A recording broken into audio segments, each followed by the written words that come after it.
Hi friends, ஈஸியாக கொண்டக்கடலை gravy சாதம், சப்பாத்தி, தோசை, இட்லி எல்லாத்துக்குமே அருமையாக இருக்கும். எப்படி செய்யுதுன்னு பார்க்கலாமா? அதுக்கு ஒரு கடாயில் கொஞ்சமாக ஆயில் சேர்த்துக்கோங்க. ஆயில் ஹீட் ஆனதும் 2 மீடியம் சைஸ் பெரிய வெங்காயம் சேர்த்து நல்லா ஃப்ரை பண்ணி எடுத்துக்கலாம்.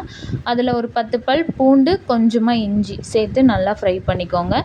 ஒரு அரை மூடி தேங்காய் சேர்த்து நல்லா மிக்ஸ் பண்ணி ஃப்ரை பண்ணி விட்டுக்கோங்க. நல்லா வதக்கி எடுத்ததுக்கப்புறம் அதை ஆற வச்சு ஒரு மிக்ஸி ஜாரில் மாற்றி நல்லா ஸ்மூத் பேஸ்ட்டாக அரைச்சி எடுத்துக்கலாம். பாருங்கள், இந்த மாதிரி நல்லா ஃப்ரை பண்ணியிருக்கணும். அப்போ தான் குழம்பு டேஸ்ட்டாக இருக்கும். அதை ஸ்மூத்தாக அரைச்சி எடுத்துகிட்டு வந்ததுக்கப்புறம் மறுபடியும் ஒரு குக்கர் வச்சுக்கோங்க. இல்லை அடிகனமான பாத்திரம் ஏதாவது வச்சுக்கோங்க.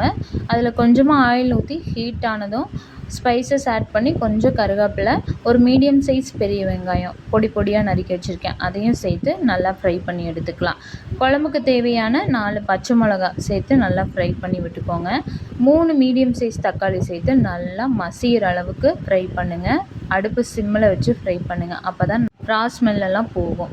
நல்லா ஃப்ரை பண்ணி எடுத்ததுக்கப்புறம் நம்ம அரைச்சி வச்ச பேஸ்ட்டு சேர்த்துக்கலாம். அதையும் சேர்த்து நல்லா மிக்ஸ் பண்ணி விட்டுக்கோங்க. நல்லா எண்ணெய் பிரிஞ்சு வர அளவுக்கு கொதிக்கணும். அதுக்குள்ளே மசாலா சேர்த்துக்கலாம். நம்ம அரைச்சி வச்ச பேஸ்ட்டு சேர்த்திட்டு குழம்புக்கு தேவையான மசாலா பொடியெல்லாம் சேர்த்துடலாம். பேஸ்ட்டு சேர்த்ததுக்கப்புறமா இந்த குழம்புக்கு தேவையான சால்ட்டு சேர்த்துக்கலாம். 1/2 டீஸ்பூன் மஞ்சள்தூள், 1 டீஸ்பூன் மிளகாத்தூள், 1 டீஸ்பூன் மல்லித்தூள், 1 டீஸ்பூன் கரம் மசாலாத்தூள், 1/2 டீஸ்பூன் பெப்பர், இதையெல்லாம் சேர்த்து நல்லா மிக்ஸ் பண்ணி விட்டுக்கோங்க. அடுப்பு சிம்லேயே வச்சு குக் பண்ணுங்கள், இல்லைன்னா அடி பிடிச்சிரும். நம்ம தண்ணி அளவாக தான் சேர்த்துருக்கோம்.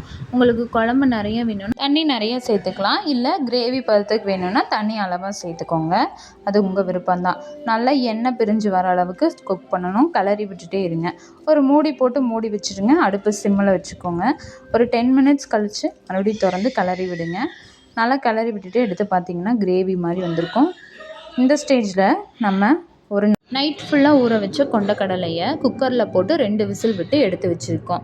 வெள்ளை கொண்டக்கடலை இல்லைன்னா கருப்பு கொண்டக்கடலை எது வேணால் எடுத்துக்கலாம். கருப்பு இந்த குழம்புக்கு ரொம்ப நல்லாயிருக்கும், அதனால் கருப்பு எடுத்திருக்கேன்.